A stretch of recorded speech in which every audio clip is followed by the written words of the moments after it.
I wasn't always like this. I can remember back to just a few years ago when my training really took off. My consistency specifically just went through the roof. That's when I started training every day. That's when it happened. I wasn't always like this.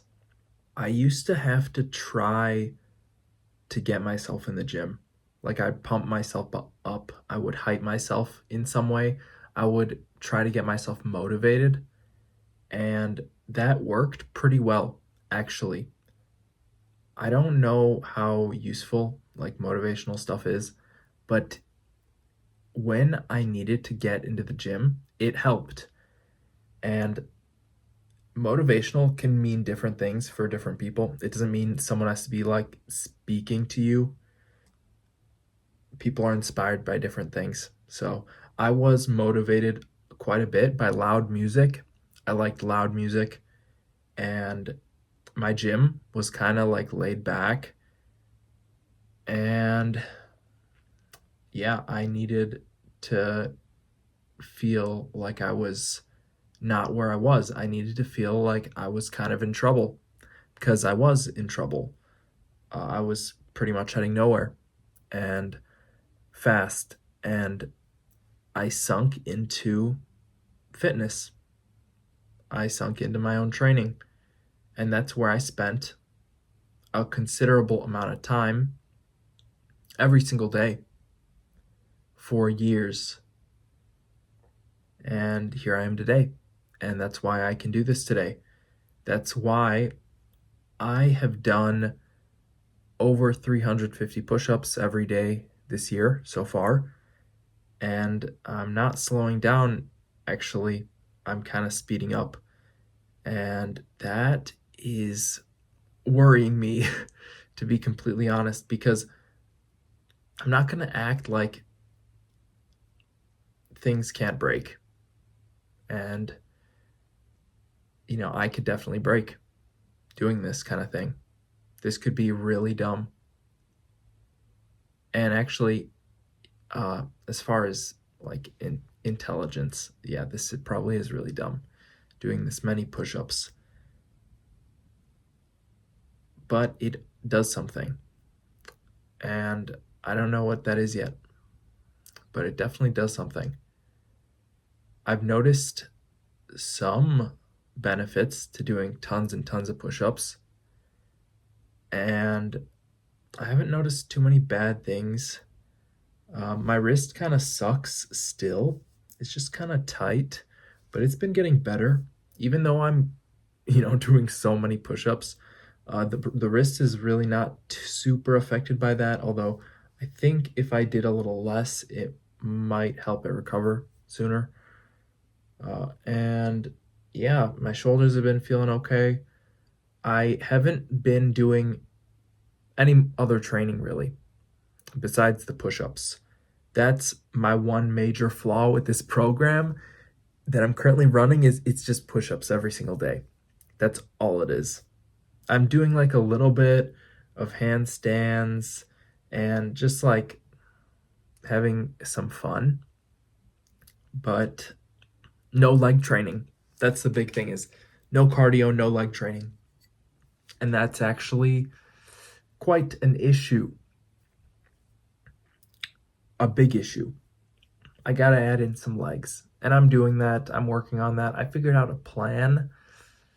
I should start tomorrow. I have the program written out. It is going to be focused on legs quite a bit. And that's because I want to see if I could do something side by side with all these push-ups. And yeah, maybe I just do it for like 4 weeks. Maybe I just try it out, see how these two things go together. The push-ups, I think, should take priority, but at the same time, like I just have not been training my legs. I've been letting some stuff slip.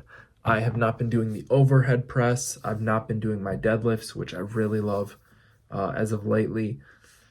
And that's a bummer. That's a big bummer because I'd like to be working on those movements. It's not just about the push-ups for me. I like all this stuff. The push-ups are like a side hobby. Uh, it's all like things on the side, training different areas of your body. This stuff is all super cool if you can get into it, and it means different things. Like, there's so many ways to train. This is just one kind of weird way that someone is deciding to do it, but I've been experimenting with a lot of stuff, literally jaw exercisers. I got one right in front of me right here. I'm looking at it. It's kind of junk. I didn't like this one too much, but I got another one, and I have like 100 videos of training my jaw on my channel, actually. I train everything. The push-ups are just cool because you could do them anywhere. You could do them literally anywhere. You could do so many. I've been doing hundreds a day, and I've decided that I still have energy that I need to use. And that's one reason why I'm trying to pick up weightlifting again, at least to test out how this will work with doing all the push-ups, because it's quite a bit of fatigue, I'm sure, doing this many push-ups. I just can't really compare it to anything because I've not done so many so that I can't do more the next day. And that's really what I define as my limiter, is that the amount that I want to do, like, I'm doing these for an hour, right? An hour of push-ups, doing what, 405, 600, 405. I did a total of 1,815 push-ups over the course of 4 days, which is very close to averaging 500 push-ups a day. That's very close to that. And I'm doing full range of motion. I would not have expected this from myself. I want to be very clear about that. If you had asked me about who are you going to be in, I don't know, let's say even 3 years, 4 years ago, 5 years ago, I would not have said I'm going to be doing hundreds of push-ups every day, because I would not have foreseen this. I did not see this coming. This is something that I just kind of stumbled upon, and I was like, yeah, count me in. I'll do it. I'll try this challenge. And now it's getting serious. I'm very close to 6% complete. And now I'm thinking about 7% and 8% and 9% and eventually 10%. 10% complete with the challenge, 100,000 push-ups. That's a big milestone. That's a big flag marker. You could build something on that. That's solid. That will get you a solid foundation. Do 100,000 push-ups. Man, I could not even imagine right now. Haven't done it yet, so I couldn't tell you about it, but I've done 50,000 push-ups, and it's not too bad. I think other people can do this too. I don't think this is crazy at all. Now, the more I get into this, the harder it's going to be for me, but the way I'm looking at it right now, I'm 195 pounds. I am doing 400 push-ups a day. That's a ton of stimulus. That's a lot of stimulus for growth. And that is endurance training. Now I'm doing sets of 15, and I just have all these factors in my head, all these variables spinning around, and I'm wondering, like, where am I going to be in 3 years? Looking forward, where am I going to be? I'm 25 years old. I'm going to be 28 in 3 years. In the year 2028, I will be 28 at the start. And how many push-ups will I have done? What if I just go completely off this program, this challenge? What if I just decide I'm done? because that's popped into my mind a couple times. Like, oh, I just can stop posting. Like, you don't have to be like outward about it. You could just stop posting. That's what most people do. They just give up. They just stop. Look at a random commenter on YouTube. Just click on them. They've got like 2 or 3 videos. Like, they just didn't keep going. They just stopped posting. And that's the case for most people, especially in fitness. Most people just stop for various reasons, but there's very few people who, to the end of their life, are consistently active, and it's really a shame. I don't know why it seems like that, but I'd like to be an outlier. I would like to pick up this lifestyle and carry it. Carry my cross. You know, that's what it says in the Bible. I'm thinking about that. Kind of. This is a challenge, right? And you shouldn't take on false challenges either, because they are fruitless.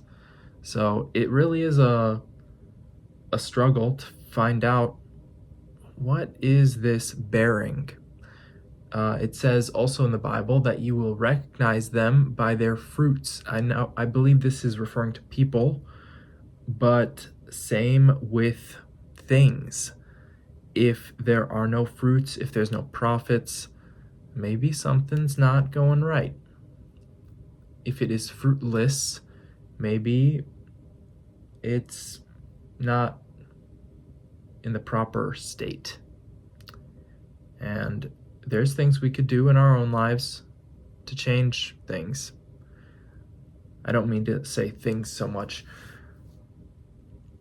There are ways in our lives which we can approach problems to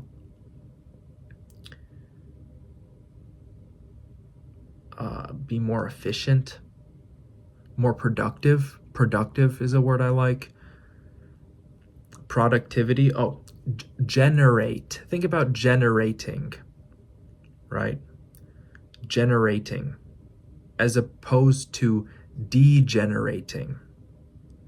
So you're either making something, you're producing something, there's a product, or you're degenerating, you're a degenerate, and you're breaking down and undoing. You're actually undoing things.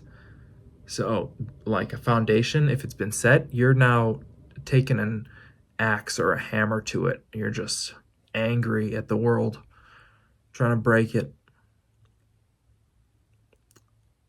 That's not a good place to be at. I'd rather do this, because at least when I do this in myself, I am generating. I was listening to Wim Hof podcast, and he talks about the adrenal system. He talks about the release of adrenaline, right? Adrenaline. The release of adrenaline, and how actually we can control the release of adrenaline. We have access to the adrenal system. And the way that Wim Hof suggests or teaches you to access this system is through cold exposure and deep breathing.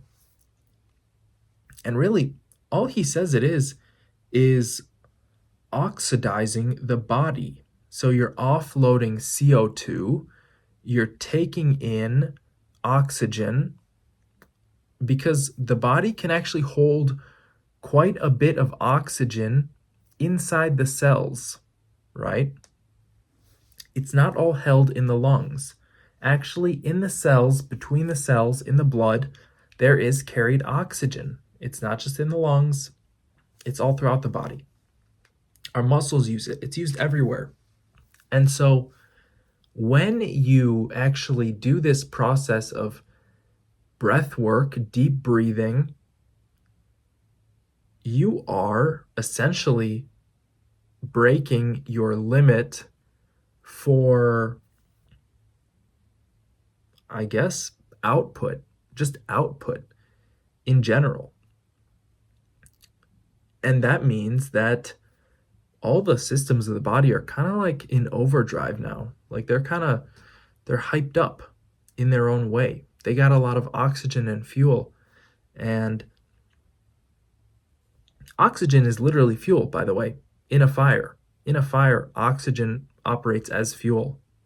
That's why the fire keeps burning. You get rid of the air, the fire stops. It's interesting. The body, in that regard, works just like a machine.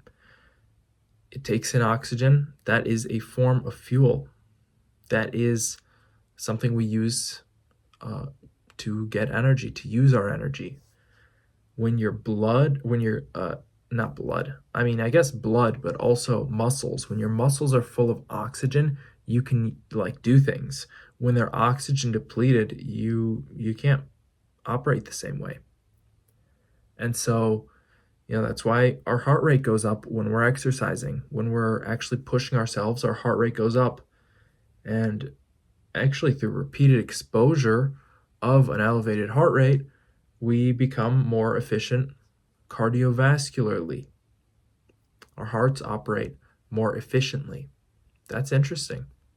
This stuff is all so cool. The inner workings of the human body. It's like a mystery waiting to be solved. The workings of the human body. To think that we could access the adrenal system and release, what was it called again? Adrenal, anyways, you know what I'm talking about. I mentioned it earlier. Adrenaline, right? The adrenaline hormone, which it's so interesting. I don't even know what adrenaline means. I don't really know what that means. So this is a chemical which is operating inside the body. Yeah, I'm not a doctor, but what I do know is that you can actually change the way you feel through breath work. You can calm yourself down. You can slow your heart rate. Actually, this is one thing that's super interesting is when you hold your breath, your heart rate slows down either on its own or through your own command. I don't know what I would call it. Maybe command is the right word.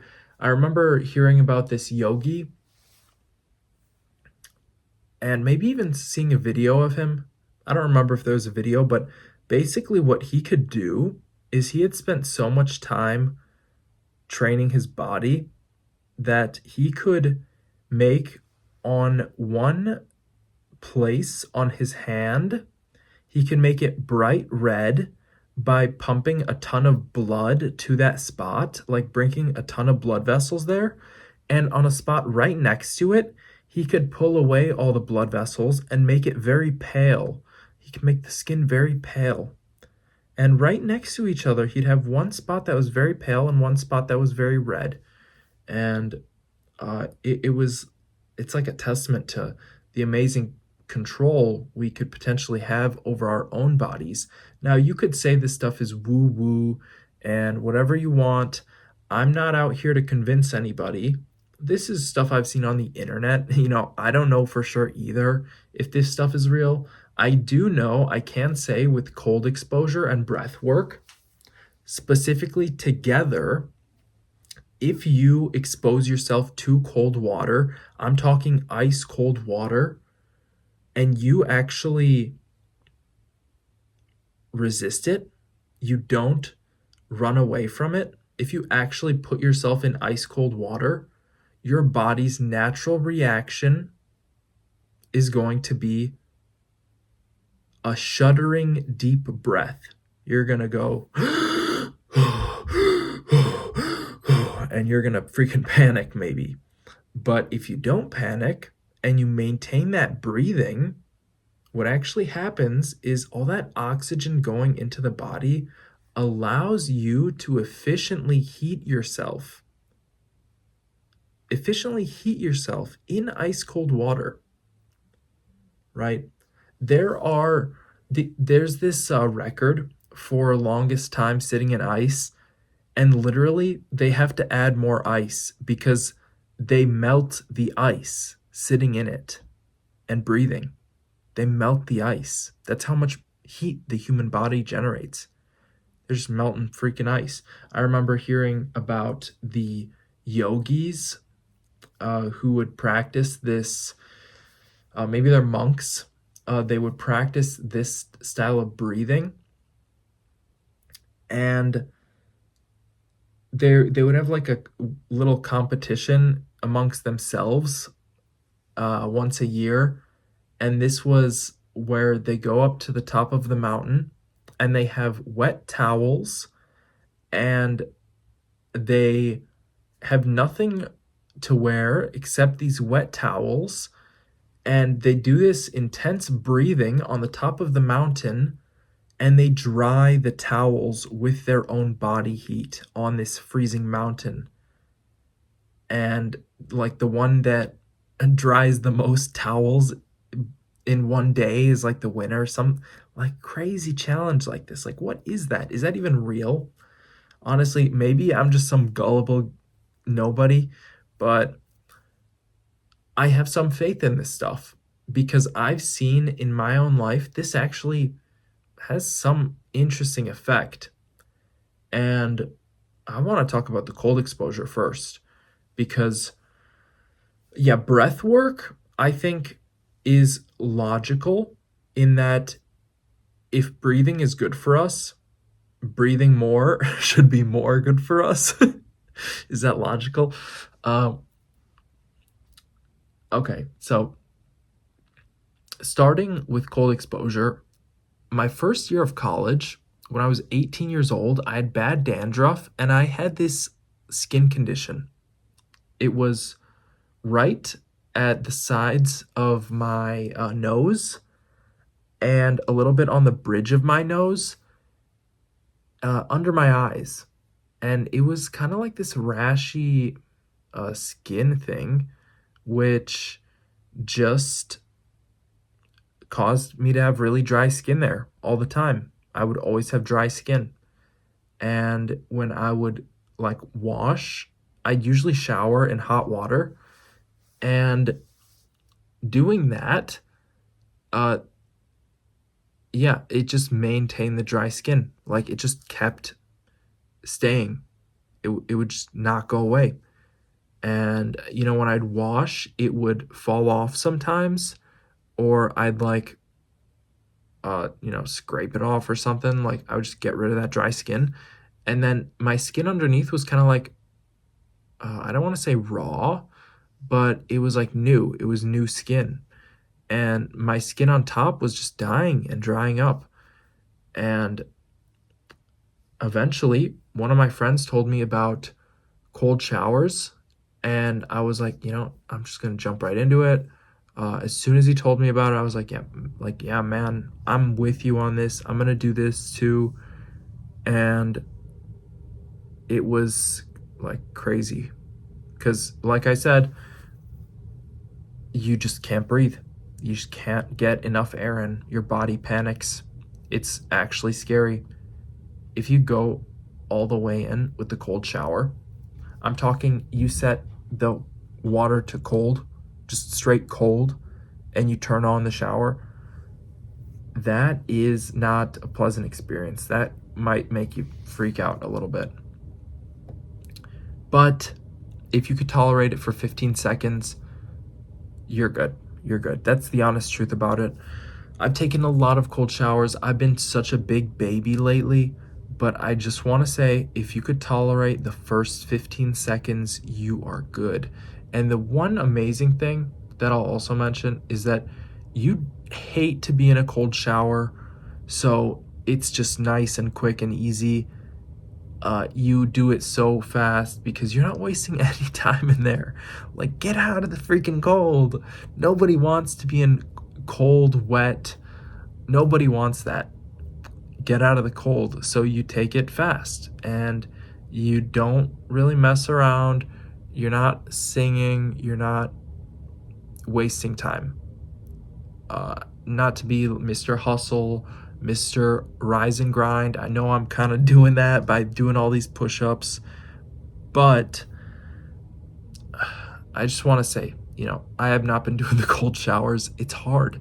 It's hard and it's scary. And the cold water sucks, but the first 15 seconds are the hardest. If you could do that just once, you could do it again. And if you could do that again, you could do it for a month. The first time I did it for a whole month.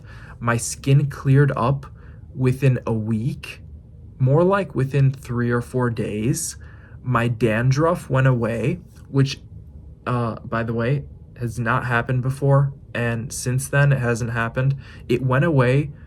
It was really bad when I was in high school. When I did the cold showers in college, my dandruff went away, and then it slowly started coming back. And, I have not really been consistent with the cold showers. I've been very inconsistent with the cold exposure. I think if I brought it back, my dandruff would actually go away. And my skin condition, like the thing on my face, has pretty much cleared up, but sometimes, especially when I'm taking hot showers, it comes back. I think this is like some freaking bacteria or something, fungus, I don't know. There are all sorts of things out there. The world's crazy. You never know what you're going to catch. Everyone's got a freaking skin condition. Everyone's got some kind of condition, dry skin, whatever.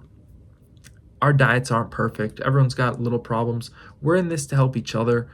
And really, what I'm trying to say is that, the cold sucks. I don't want to do it.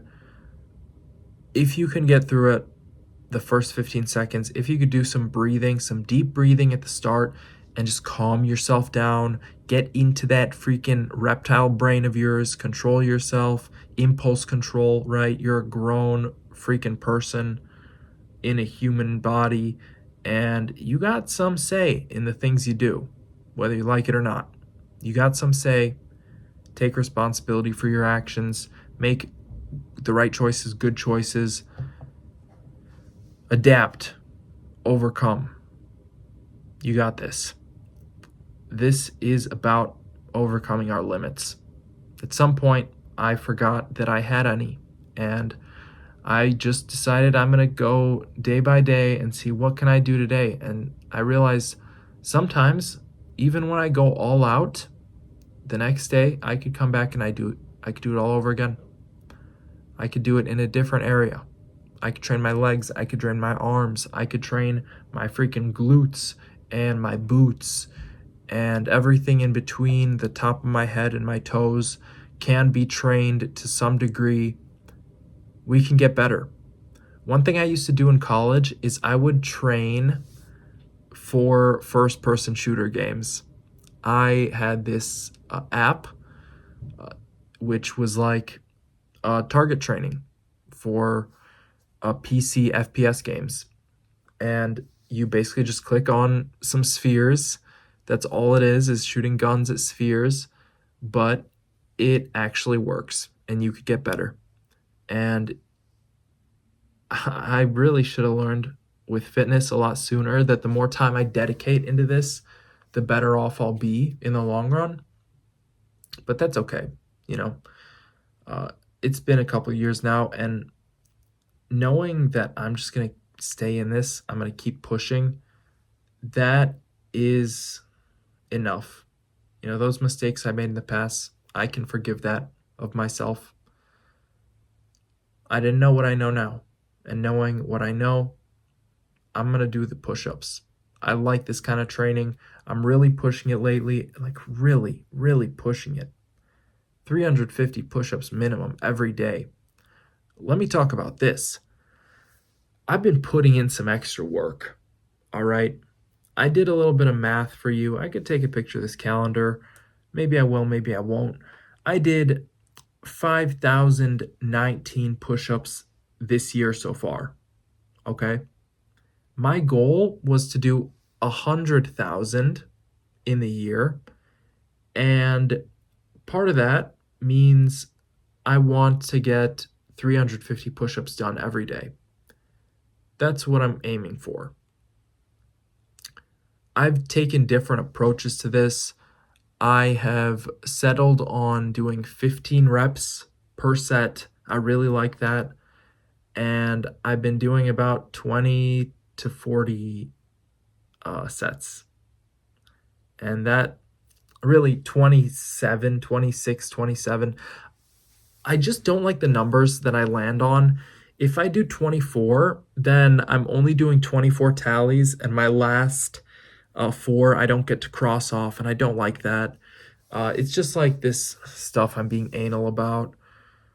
Yeah, it's like the the little things making such a big deal. I have a little freaking notepad that I'm keeping a tally of. It's honestly so disgusting. So many tallies on this little page, but it's just how I've decided to keep track of this, and it works.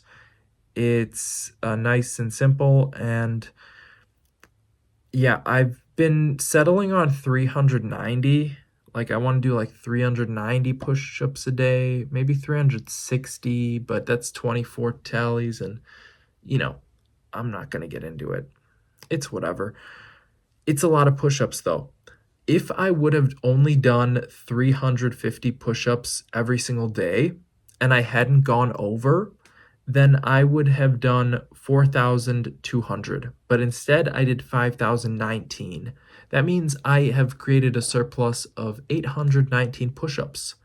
That's 2 days. I've effectively trained 2 days extra. I'm 2 days closer to being at my goal. How much have you done this year? How much closer are you to your goals? It's something I want everyone to think about. How can you achieve victory? Through stoicism, through not caring when you lose, because sometimes you got to take the L, in putting in the work where you need to, not the doom scrolling.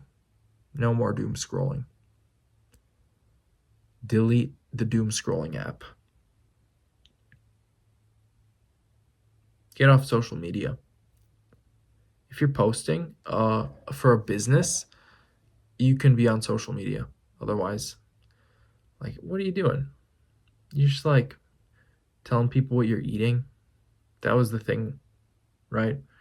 Oh, here's what I'm having for lunch and dinner and this meal. And come on, give me some macros at least. What are the macros?